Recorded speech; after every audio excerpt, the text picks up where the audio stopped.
some people do exactly that. They'll say that they'll be a self-confessed petrol head, and they'll describe themselves as that. I just love cars. And that can be dangerous sometimes. Certainly, if you're in the sales environment, if you love cars, actually you forget that the most important thing is to find out what the customer's wanting, rather than expressing your fascination for cars. Yes. And so it can be a danger.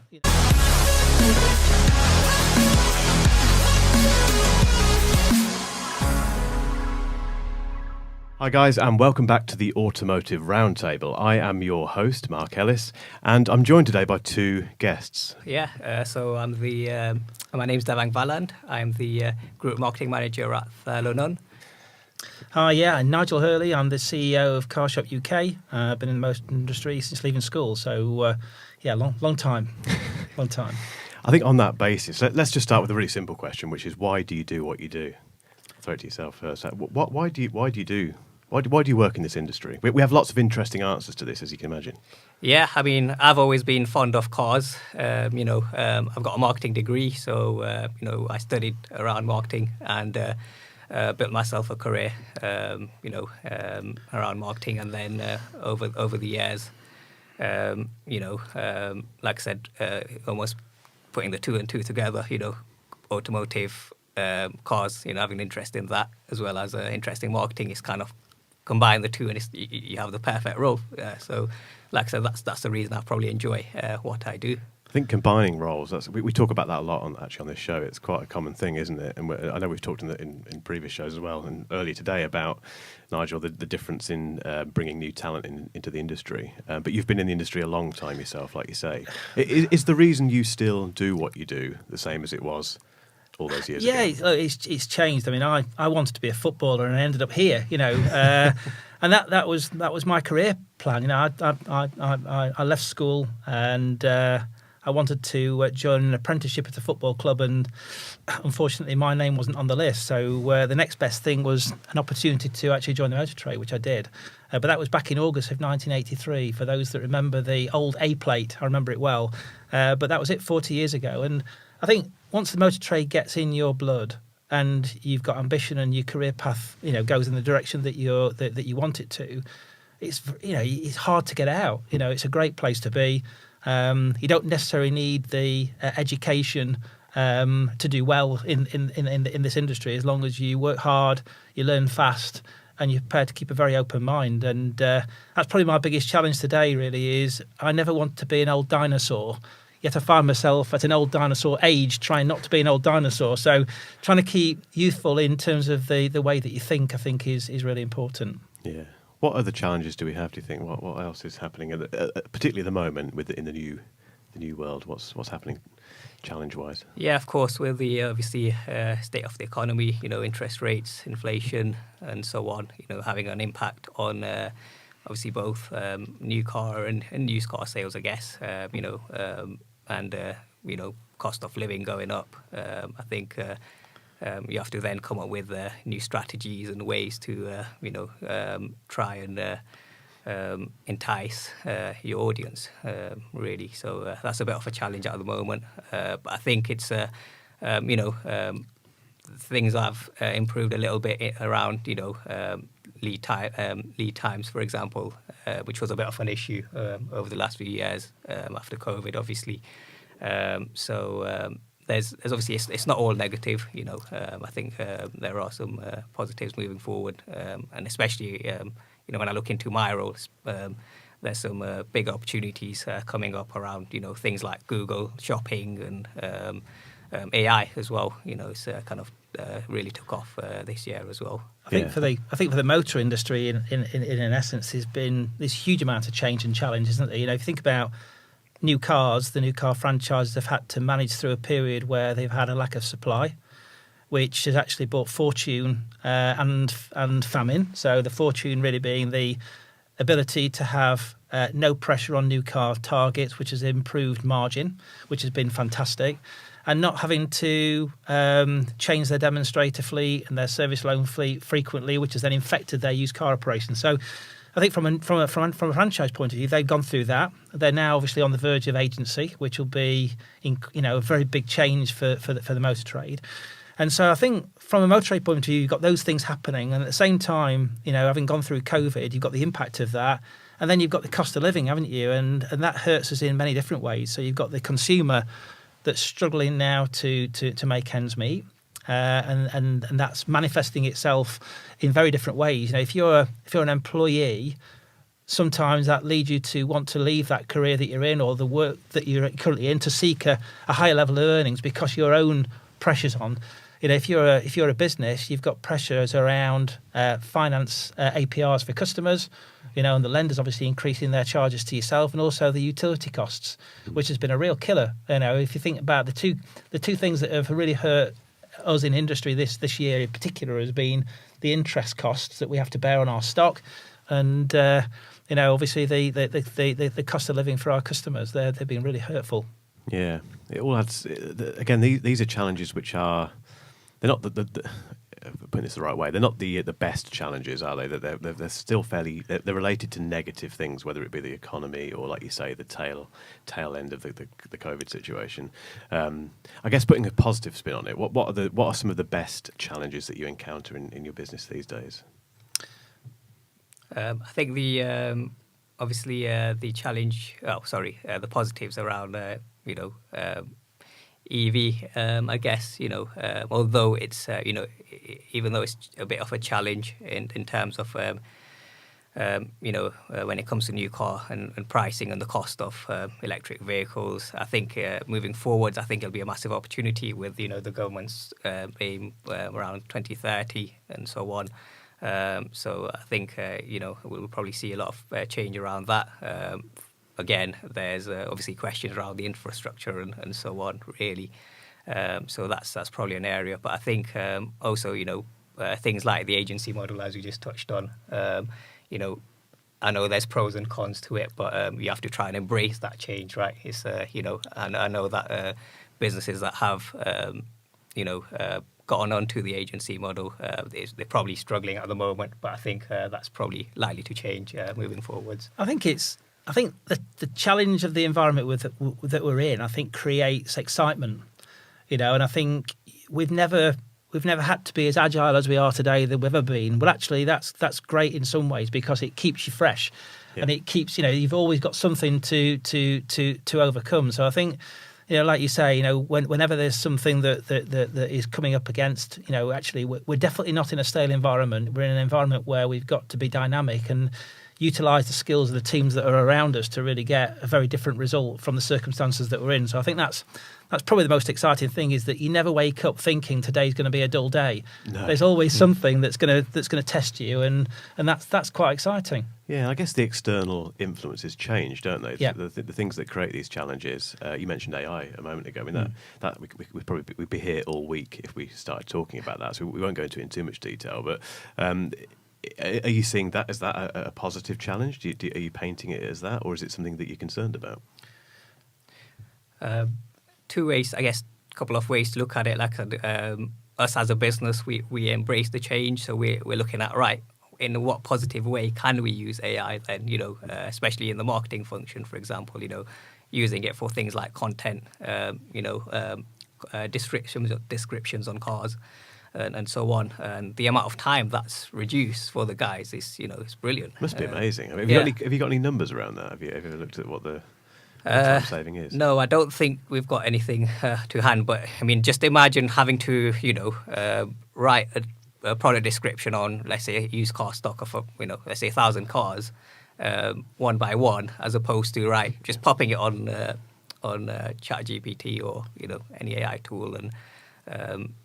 It does it within seconds, right? So yeah, that is a good thing, isn't it? Yeah, absolutely. I think change has to be embraced, doesn't it? I remember my challenge as a sales manager many years ago was to worry about two things each week. Was my advert in the Nottingham Evening Post on a Thursday, and my advert in the Sunday Times on a Sunday. And once I'd done that, that was my marketing done. Yes. For the week. Simple times. And of course, then the internet comes along and everything changes. And now the avenues to sort of attract customers and be in front of customers is so diverse that, again, these are the kind of things that happen that you have to embrace. And I think AI is a good example of that. And we've just gone through quite a significant digitisation process where we've been looking for cost savings and efficiencies. So to get the customer's got to have a better experience. That's fundamentally the first point.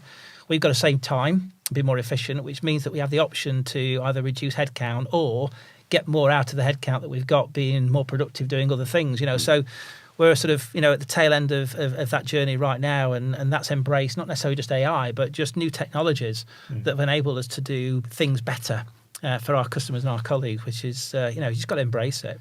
Yeah, I mean, and on that subject, because what always strikes me with these conversations is that there's so much that's going on in the industry that is great, and it's that we should use that word more often, I think, shouldn't we? And from your perspective, what is happening at the moment that is great? That you like you say, you wake up each day and you think it's probably going to be a different day. I don't know what I'm going to be doing exactly today, but what are the great things this industry are doing at the moment? I mean, just as the industry in itself, I think it's quite a close-knit community, I think. I've worked in other industries in the past, having been within automotive for just 6 years. As you said, it's like once you're in it, you can't get away from it. I went from working at 0 miles an hour to 100 miles an hour, and I was absolutely loving the challenge of, like I said, waking up every day and, every day is not the same, basically. I think you have to be very adaptable and fluid as well. And I think it kind of grows you as a person. It grows you, in your roles over time as well. And I don't think in my career I've not seen such a, upward growth as much as I have whilst working in the automotive industry, because you're just exposed to so many areas. There's so many parts of the business. You have to, work cross-functionally. You have to work with the sales team, the after-sales teams, the GMs and so on. So there's so many people involved, but then also managing the partnerships with your, the classifieds and your agencies that you work with. And it's just so much diversity. So for me, that's really exciting. Yeah. I think what's great about the motor industry is that anybody can join it. Anybody could be successful within it, regardless of any factors, really, whether you're disabled or whether you're educated or not. This is an industry where there's a role that is fit for purpose for you. And I think it's so dynamic and so fast moving that that's an exciting place to be, and work. And from a career point of view, it can be a great career. You can reach, levels of in your career that you wouldn't have dreamt of in a different organisation or different industry. So I think that's definitely great. And I think the fact that it's dynamic and it's changing forever. I think back over the last 20, 30 years, there's always been change. And I think it's the environment that we're in. And I think if you don't want a dull day, this is the trade to be in. Absolutely. Regardless of whether it's now or whether it's 10 years ago, there's always something new that you can get your teeth into. So it's the opportunities then that have Totally. got so much wider, haven't they? And yeah, it's easy to overlook that, I guess, isn't it? Really. Yeah, and I think as an industry, I think we've become less focused on bringing expertise in that's got that's somebody that's worked for another organisation in the motor trade before. We've become more open to bring in raw talent in, because actually that raw talent is something you can do something different with. So I think it's become an environment where skills and past experience is not vital to do well in this industry. Can you think of any examples where that you've seen that happen? You've seen someone come in maybe from a completely different industry, very wet behind the ears, as they say. Well, we get lots of people that come from university who studied in an area that has nothing to do with the motor trade. I was talking to a young guy only yesterday that's joined us in our contact centre doing some outbound prospecting, and he's just left university having got a degree in business finance, a master's, and yet 3 weeks in he's doing really well. He's picked up really quickly, really bright guy, but at the same time he's now talking. So I said to him, what did you want to do and what do you want to do now? And he said, well, if this company can open up my career, I want to stay here. Now it's 3 weeks in, but I think even my operations director, who is 34, 35 years old, he joined straight from university as a car salesperson. He's now found himself running the operations of the car supermarket division. So I think there are lots of examples where people join either straight from school, straight from university, or come out of places like retail organisations like John Lewis or McDonald's, or it doesn't really matter. And actually, if you're a little bit introverted and you don't want that front-facing role, there's other places like parts department or accounts and administration where you can thrive and do well. Or if you've got a technical gift, it's body shop. And we've got people, in particular in cosmetic repair, which has become something recently that's grown in the motor trade.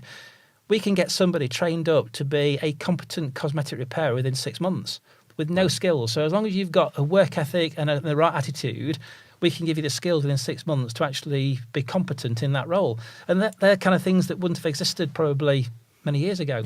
What's changed to enable this? Because, like you say, several years ago, that wouldn't have been the case. If you were working in retail, you wouldn't immediately think the car dealership industry, whatever it might be. You'd think you stay on that path. Or if you're working in marketing, you wouldn't necessarily think, I'm going to go into the motor trade. What's changed? There must be some catalyst for this. I think we've changed. I think our attractiveness to the audience, we've realised that we need to be more attractive to a wider sector of people. So I think one of the things that's really changed is our approach, because we need to get the proposition of the motor industry across to a wider sector of people. So I think that's probably fundamentally for me what I've seen change. It's not that people have gone, actually, I think I'll join the motor trade now. The proposition and the attractiveness of that has had to be put in front of people. So I think it's more about our proposition that we've put forward has got wider and more, I suppose, more proactive, I think. Yeah.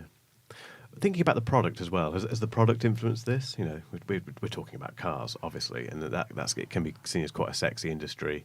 It may be, if you're in retail and you're selling something that you deem to be fairly dull, then I can see why cars might attract you. Do you think, how big a role and how different is the role that the product is playing now, do you think? Yeah, I mean, there's a lot more cars on the market nowadays, newer brands and models, as well as, like we touched on earlier, the electrification of cars as well. And the technology, I think, behind cars. I think, for a salesperson, for example, they'll probably have a lot more things to talk about now. And, and likewise with the customer, they'd be asking more questions to the guys on site around those areas, really. So, I think I agree, the products have become a bit more, as time goes on, you'd expect that evolution, right? So you'd hope so, wouldn't you? Yeah, exactly. So I think that's one of the key factors. Yeah, it's interesting when I sort of talk to new starters about, well, why did you end up here then? What was it that made you make that decision? And some people do exactly that. They'll say that they'll be a self-confessed petrol head, and they'll describe themselves as that. I just love cars. And that can be dangerous sometimes. Certainly, if you're in the sales environment, if you love cars, actually you forget that the most important thing is to find out what the customer's wanting, rather than expressing your fascination for cars. Yes. And so it can be a danger.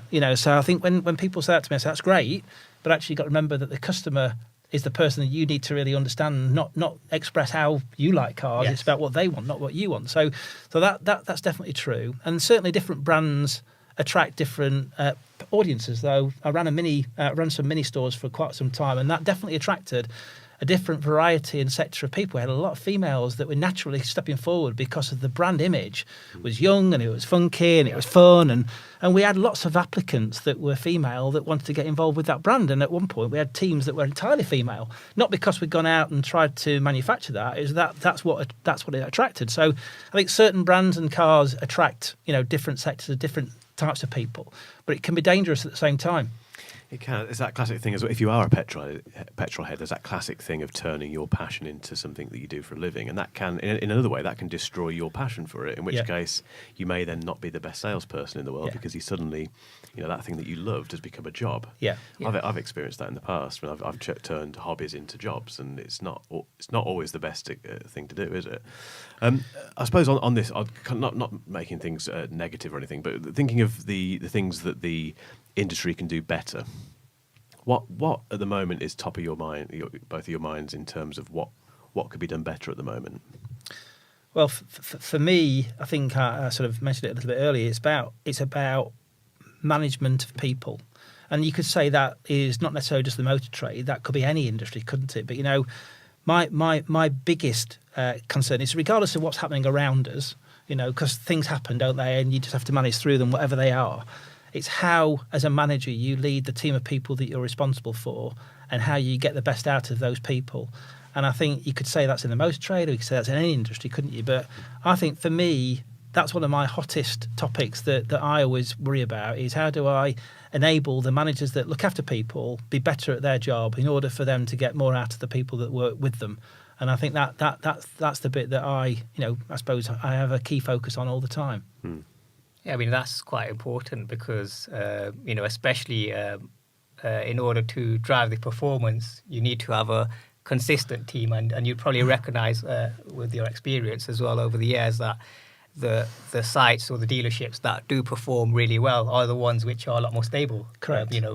Where the customers are, the staff are retained for longer periods of time, and they are the ones that end up performing. Yeah, so low attrition, which typically comes with people that are good managers, that are managing their performance to a certain level that's good. But that's definitely probably the biggest challenge that we're facing right now. Yeah, especially in the industry where you need to be closer to your team. Because the cost of living crisis is probably more acute. People bring their home life to work, don't they? And that's where the manager then adds that extra bit of value, because they're then almost sort of helping that individual through their personal life as well as their work life.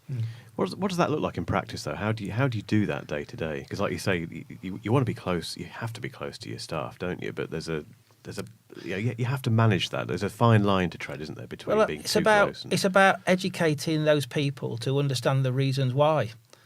You can't give them the words. You can give them the objective, can't you? And you can understand why that's important. And then you can give them scenarios where that's what good looks like and that's what not good looks like, and the impact of both scenarios. So we work on the objective, and then we give them some ideas as to how they can achieve that themselves, because everybody's different. How they express themselves. Not everybody's got a vivacious, infectious, enthusiastic nature, but they might be a superb manager because they get their point across in a way that their audience, they understand their individual people well, and therefore can get the best out of them. So I think we have to continue to talk about it and talk about why it's important, and then really we've got to nurture and support and observe and feedback to make them improve in there. But we've got loads of people that go into their jobs looking at their previous manager as the reference point for what their job and how they should behave. And sometimes they get lucky because their previous manager was really good, and sometimes invariably their reference point is a low bar. Yeah, that's a very difficult thing to overcome, isn't it? Huge. Well, listen, it's a battle that you probably can't win. But it's a battle worth fighting. That's the key. You've got to recognise it, observe it, and do something about it. What would you say to people who perhaps are listening or watching this and thinking if that chimes with them? How do you get yourself out of that situation? What if you're in a position where you're probably not getting the best out of the people around you? Yeah, if you feel that you can do a lot better, and it's like you say, it's probably external influences that are creating that. What do you do? I would say relax and don't think that you've got to have every answer to every question. And actually being the manager or the leader of the department doesn't actually mean that you've got to say and lead everything and have the answer and be the oracle. Utilise the expertise that's within the team, understand the people that you're working with, appreciate and know what their strengths and weaknesses are, and really sort of push their strengths and support their weaknesses. And I know that sounds, I suppose, cliche, etc., but that is it, isn't it? It's not put yourself under pressure to think that you've got to make all the decisions. Actually, sometimes you can make decisions as a team without not losing the credibility of being the manager of that department, because sometimes the collaborative answer is better than the singular answer. Yeah. Again, it's common sense to a degree, but you sometimes need someone to say that, don't you? It's not, even though something might be obvious and, like you say, cliched. Yeah. It's not obvious until someone tells you or explains or puts themselves in your position, I suppose. Lastly, guys, going back to the brands, without mentioning any names unless you want to, what can brands do better in this industry? Is there anything that kind of sticks out to you each week that you think, I wish that was different? Put you on the spot now. Yeah, put me on the spot a little bit. So in terms of the manufacturers, I guess, continue with more attractive marketing programs, especially when the times are getting challenging. Again, I won't name any brands, but for example, one of the brands is running a 0% campaign at the moment, which I think would be, is perfect in the current environment. Adapting to the challenges. So I think I'd like to probably see more of that, moving forwards and really understanding, our challenges as well as a dealer, dealership as well. I think for me, brands have recognising that they don't also have all the answers.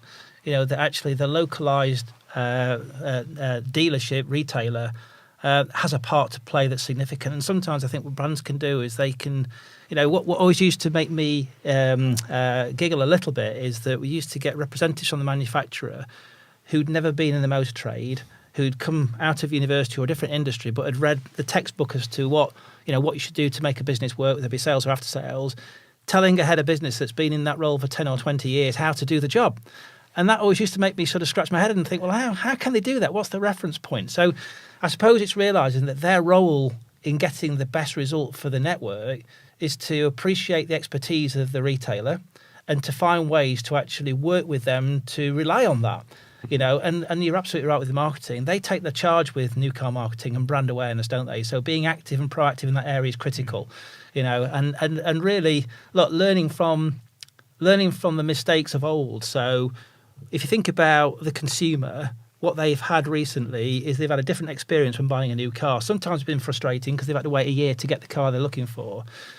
But in a way, that's probably slightly better than the environment they were in before, where there was an oversupply of cars. The price of those cars would be different from dealer A to dealer B. And that, from a customer point of view, is confusing because you get this fear of, have I got the best deal? And, so I think learning from that and not going back to that as we get through the next few phases of how the evolving motor trade is going to move. Yeah, which is very fast, isn't it? And hopefully those brands are listening. I'm sure they're all watching them. I'm sure they are. Guys, we're going to have to wrap it up there. It always goes very quickly, these conversations, but we'll definitely have you back on at some stage. But thank you very much for getting involved in the roundtable. Appreciate it. Thank you, Mark. Cheers, Thank you.